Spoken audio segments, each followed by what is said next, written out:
ये लो भैया, पूरे 12 किलो गेहूं है, अच्छे से पीस देना। हाँ ठीक है, शाम को आकर ले जाना। अच्छा, कितने पैसे बताए तुमने? 12 किलो गेहूं के 120 रुपए होंगे। हे राम, इतना महंगा? क्या भाभी, 1 किलो गेहूं के मैं बस 10 रुपए ले रहा हूँ। अब सारा दिन चक्की चलाकर मेहनत भी तो करूंगा ना। अच्छा चलो ठीक है, लेकिन मुझे शाम तक ही चाहिए। हाँ, मेरे घर कुछ मेहमान आ रहे हैं। ठीक है भाभी, आप फिक्र ना करो, हो जाएगा। भरतपुर नामक गांव में सुरेश नाम का एक गरीब व्यक्ति रहता था। वो दिन भर हाथ से चक्की चलाकर आटा पीसता, तब जाकर उसके घर का चूल्हा जलता। घर में उसकी पत्नी उमा और 5 साल की बेटी मोनी थी। उसकी पत्नी उमा हमेशा उसे गरीबी के ताने दिया करती थी। बस सारी जिंदगी चक्की चलाते रहना, और कुछ काम तो तुम्हें आता ही नहीं। अरे जब पति काम से थका हारा घर लौटता है तो उसकी बीवी को उसे चाय पानी के लिए पूछना चाहिए, ना कि आते ही चिक चिक बाजी शुरू कर देनी चाहिए। आए बड़े जैसे कि कोई अंबानी हो ना, जो नोटों की गड्डी लाकर मुझे दे रहे हो। 3 दिन से चावल खाने का मन है मेरा, लेकिन पति आटा चक्की चलाने वाला क्या मिला, मानो चावल से तो रिश्ता ही छूट गया मेरा। बाबा ये लो पानी। ला मेरी बिटिया, जुग जुग जियो। सुरेश के घर ये रोज का काम था। उसकी पत्नी हमेशा पैसों के लिए उसको ताने देती। एक दिन सुरेश बड़ी मेहनत से आटा पीस रहा होता है कि तभी एक तेज आंधी तूफान आता है और उसका सारा आटा अपने साथ हवा में उड़ाकर ले जाता है। ए आंधी, रुक रुक रुक रुक जरा, तुझे तो मैं बताता हूँ। सुरेश उस आंधी के बवंडर के पीछे पीछे दौड़ने लगा। कुछ देर बाद वो बवंडर एक पर्वत पर आकर रुक गया। ए आंधी, मेरा आटा मुझे लौटा दे। मैं अपने ग्राहकों को क्या जवाब दूंगा? मुझ गरीब को क्यों परेशान कर रही है? तभी उस आंधी में से एक औरत का चेहरा नजर आने लगा, लेकिन आटा तो सारा उड़ गया। मुझे नहीं पता, तू कुछ भी कर, लेकिन वो आटा तू मुझे जल्द से जल्द लौटा दे। वो आटा तो मैं तुम्हें अब नहीं लौटा सकती, लेकिन मेरे पास तुम्हें देने के लिए कुछ है। तभी उस घूमते हुए आंधी के बवंडर से एक पीतल का टिफिन बाहर निकला। अरे ये क्या है? ये एक जादुई टिफिन है। इससे तुम जो भी मांगोगे वो तुम्हें मिल जाएगा। ये तुम्हारी सभी मांगे पूरी करेगा, लेकिन इसके लिए तुम्हें पहले ये मंत्र बोलना होगा। ऐ मेरे जादुई टिफिन, कर दे मेरी मुराद पूरी। जो मैं मांगू मिल जाए मुझको, रहे न कोई ख्वाहिश अधूरी। जल्दी से इस टिफिन को भर दे तू आटे से। सचमुच बड़े ही कमाल का है ये तो। सुरेश खुशी खुशी उस पीतल के टिफिन को लेकर अपने घर पहुंचा। घर में सुरेश की पड़ोसन और उमा की सहेली बिंदु आई हुई थी। उसकी नजर पीतल के उस टिफिन पर जाती है। इस कंगले के पास ही पीतल का टिफिन कहाँ से आया? बिंदु को देखकर सुरेश चुप हो गया और उसने वो टिफिन अपने पीछे छुपा लिया। टिफिन को छुपाते हुए देख बिंदु को उस पर शक हुआ और वो बहाना बनाकर वहां से जाने लगी। अच्छा मैं चलती हूँ, बहुत देर हो गई है, मेरे वो भी काम से आ गए होंगे। लेकिन बिंदु बाहर जाकर खिड़की से सारी बातें सुनने लगती है। क्या है, क्यों घोड़े पे सवार हो रहे हो? मैं तुम्हें अभी एक चमत्कार दिखाता हूँ। सुरेश उस आटे को एक बर्तन में निकालकर उसे खाली करता है और खाली टिफिन को हाथ में लेकर मंत्र पढ़ने लगता है। ऐ मेरे जादुई टिफिन, कर दे मेरी मुराद पूरी। जो मैं मांगू मिल जाए मुझको, रहे ना कोई ख्वाहिश अधूरी। जल्दी से इस टिफिन को भर दे तू आटे से। तभी उस टिफिन में और आटा आ जाता है। बाप रे, ये जादू कहाँ से सीखा है रे आप? सुरेश उमा को सारी बात बताता है। वाह जी वाह, अब तो हमारे दिन ही बदल जाएंगे। हाँ, आटा भी आ जाएगा और चक्की चलाकर मेहनत भी नहीं करनी पड़ेगी। अगले दिन जब सुरेश किसी काम से बाहर गया था और उमा मोनी को लेने स्कूल गई थी, तो बिंदु चुपके से उनके घर गई और वो जादुई टिफिन उसने चुरा लिए और वहां हूबहू वैसा ही पीतल का टिफिन रख दिया। अगले दिन सुरेश को जब आटा पीसने का ऑर्डर मिला तो उसने अपने उस टिफिन का इस्तेमाल करना शुरू किया, लेकिन उसके बार बार मंत्र पढ़ने के बाद भी जब उसमें से कुछ नहीं निकला तो वो गुस्से में चिल्लाते हुए कहने लगा, उस आंधी ने मुझे धोखा दिया है। उसने सिर्फ एक ही दिन का जादू मुझे दिया था। वो गुस्से में आंधी के पास पहुंच जाता है। ए आंधी, तूने मुझे धोखा दिया। लेकिन मैंने तो तुम्हें कोई धोखा नहीं दिया। ये रखो अपना जादुई टिफिन, ये तो अब बिल्कुल भी काम नहीं कर रहा है। लेकिन ये तो वो टिफिन है ही नहीं जो मैंने तुम्हें दिया था। अच्छा, तो क्या अब मैं तुमसे झूठ बोल रहा हूँ? तभी उस आंधी ने अपने जादू से एक बड़ा टिफिन निकालकर उसको दे दिया। ये बड़ा जादुई टिफिन है, तुम इसमें जितना चाहो उतना आटा मांग सकते हो, लेकिन इसको इस्तेमाल करते वक्त तुम्हें ये मंत्र पढ़ना है। ऐ मेरे बड़े जादुई टिफिन, कर दे मेरी मुराद पूरी, जो मैं मांगू मिल जाए मुझको, रहे न कोई ख्वाहिश अधूरी, जल्दी से इस बड़े टिफिन को भर दे तू आटे से। तभी वो बड़ा सा टिफिन आटे से भर जाता है। सुरेश उस भरे हुए बड़े टिफिन को सर पर उठाकर घर लौट आता है। बिंदु उसे आते हुए देख लेती है। हैं? इतना बड़ा टिफिन? लगता है ये भी पूरा आटे से भरा हुआ है। अब तो मुझे इसे भी चुराना ही होगा। घर आकर सुरेश उमा को फिर से सारी बात बताता है। सच में जी, ये तो बहुत बड़ा टिफिन है। अब तो हमारी कमाई खूब होगी। हाँ उमा, जितना पहले मैं महीने भर में जाकर कमाता था, उतना अब मैं एक दिन में कमाऊंगा और मैं खुद का आटे का बड़ा सा गोदाम खोलूंगा। हाय, मुझे तो अभी से ही सोच सोच कर खुशी हो रही है। तनी एक बार हमको भी तो जादू दिखाओ ना। सुरेश ने उस बड़े टिफिन के आटे को कनस्तर में डाला और मंत्र पढ़ने लगा। ऐ मेरे बड़े जादुई टिफिन, कर दे मेरी मुराद पूरी, जो मैं मांगू मिल जाए मुझको, रहे ना कोई ख्वाहिश अधूरी, जल्दी से इस बड़े टिफिन को भर दे तू आटे से। तभी वो बड़ा टिफिन आटे से पूरा भर जाता है और एक बार फिर बिंदु खिड़की से झांक कर ये सब देख लेती है। हाय रे, मर जावा, इतना सारा आटा जी। चलो इसे अभी लाला को बेच आते हैं और इससे जो पैसे मिलेंगे उससे हम चावल और मुर्गी खरीद कर लाते हैं। मेरा बड़ा मन कर रहा है रसेदार मुर्गी और भात खाने का।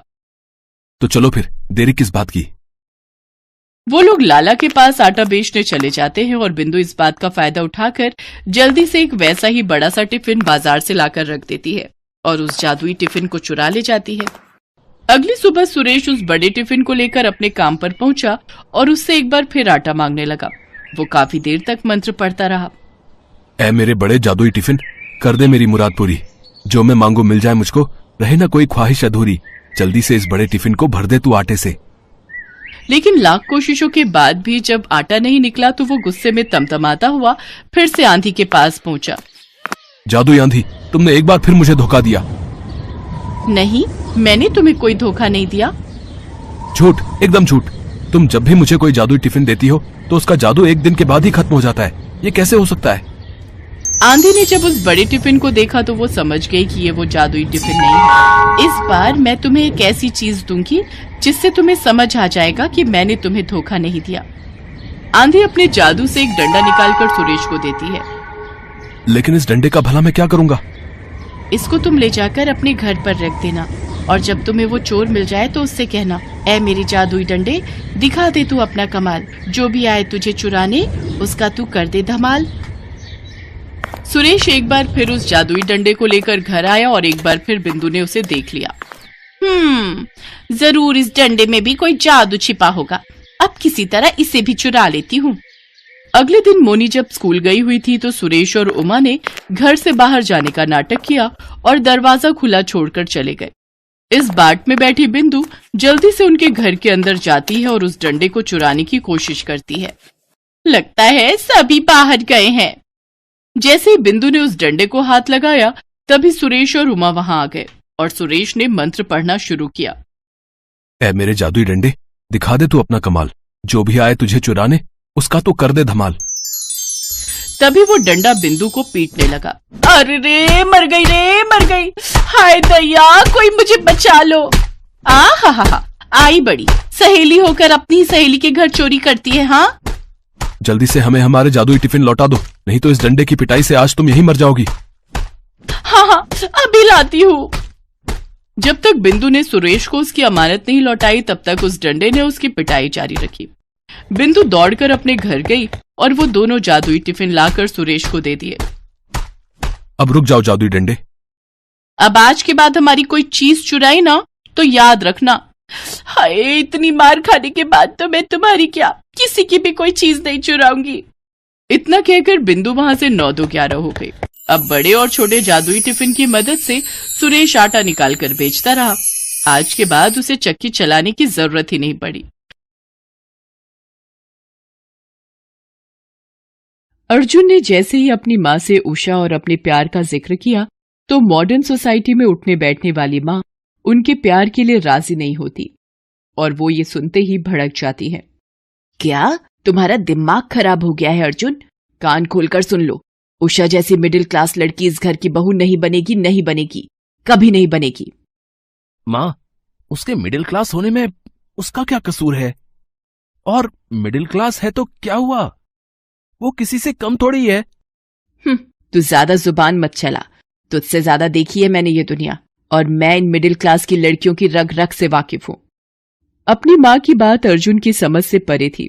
उसने माँ की बात सुन तो ली, लेकिन मन ही मन एक फैसला ले लिया और उषा के साथ मंदिर में जाकर शादी कर ली। फिर उसे अपने घर ले आया। अर्जुन के साथ उषा को देख उसकी माँ का गुस्सा 7वें आसमान पर चला जाता है। खबरदार, खबरदार जो इस लड़की को लेकर मेरे घर के अंदर आया। माँ, ये लड़की ही अब आपकी बहू है। और जहां तक रही घर के अंदर आने की बात, तो अब तो आपकी बहू ने अपने शुभ कदम घर के अंदर रख दिए हैं। निर्मला, छोड़ दो, माफ कर दो उन्हें। आखिर वो हमारे बेटे की पसंद है और अब तो इस घर की बहू भी है। नहीं, मैं इसे कभी माफ नहीं कर सकती। ये इस घर में नहीं आएगी, मतलब नहीं आएगी। निकल जाओ यहां से। ये सुनते ही पास ही खड़ी उनकी जवान बेटी धीरे से मां से कहती है, ये क्या कह रही हो मम्मी? भाभी बालिग है और शादी करके आई हैं। अगर ज्यादा जोर जबरदस्ती की तो पुलिस केस भी हो सकता है। हमारे परिवार की इज्जत ही नहीं, आप जेल भी जा सकती हैं। अपनी बेटी की बातें सुनकर मां घबरा जाती है। तो क्या करूं? इस 2 कौड़ी की मिडिल क्लास लड़की को घर की मालकिन मान लूं? तुम भी ना मां, मैंने ऐसा तो नहीं कहा। बस अभी इस लड़की का पलड़ा भारी है, लेकिन ज्यादा दिन तक रहेगा नहीं। हम ऐसी चाल चलेंगे कि ये ज्यादा दिनों तक यहाँ टिक नहीं पाएगी। बेटी की बात सुनकर मां खामोश हो जाती है और रात भर बेटी के साथ प्लानिंग करती है। दूसरे दिन जब बहू पहली बार खाना बनाने जाती है तो माँ बेटी प्लानिंग करती है। मम्मी, भाभी आज पहली बार खाना बनाने जा रही है, और आप तो जानती है ना पापा का नेचर। उन्हें अच्छा खाना पीना कितना पसंद है। अगर जरा सा खाने में कमी हुई नहीं कि उनका मुंह फूल जाता है, और फिर वो उसी खाने के बेस पर खाना बनाने वाले को भी जज करने लगते हैं। बिल्कुल, तभी तो मैं तुम्हारे पापा के खाने से कोई कॉम्प्रोमाइज नहीं करती। बस, तो आज भाभी के खाने के साथ ऐसा तिकड़म करेंगे कि भाभी का फर्स्ट इंप्रेशन ही पापा के सामने खराब हो जाएगा। और आप तो जानती हैं कि first impression is the last impression. उसके बाद बेटी शक्कर के पाउडर का पैकेट निकालते हुए कहती है, ये देखो मम्मी, ये शक्कर का पाउडर है। इसे नमक के डिब्बे में डाल दो। भाभी इसे नमक समझकर दाल और सब्जी में डाल देंगे, और फिर ये शक्कर अपना ऐसा कमाल दिखाएगा कि पापा के सामने भाभी और भैया दोनों की बोलती बंद हो जाएगी।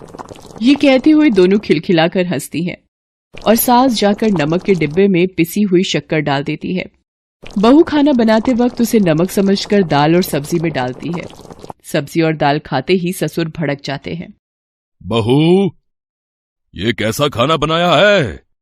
मीठी दाल, मीठी सब्जी। ये दाल सब्जी बनाए हैं या मिठाई?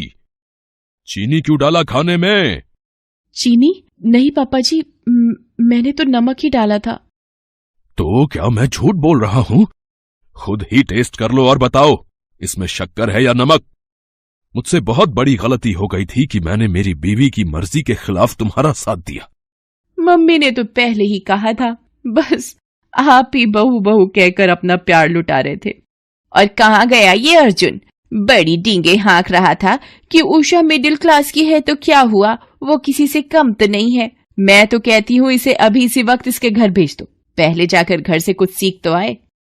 नहीं नहीं पापा, मुझे माफ कर दो। अभी अभी घर में आई हूँ, शायद डब्बे पहचान नहीं पाई कि कौन से डब्बे में नमक रहता है, कौन से में शक्कर।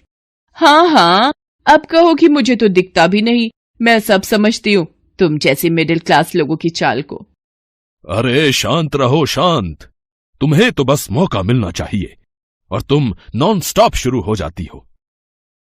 शायद बहू ठीक कह रही है, ऐसी गलती हो सकती है। हमें इसे एक मौका और देना चाहिए। दूसरे दिन जब वो फिर खाना बनाती है तो पहले ही शक्कर का डिब्बा हटा देती है ताकि गलती ना हो, पर सास उससे भी ज्यादा चालाक निकलती है। वो चुपचाप आकर उसके खाने में ढेर सारा नमक और मिर्ची डाल देती है। बहू को कुछ भी पता नहीं होता।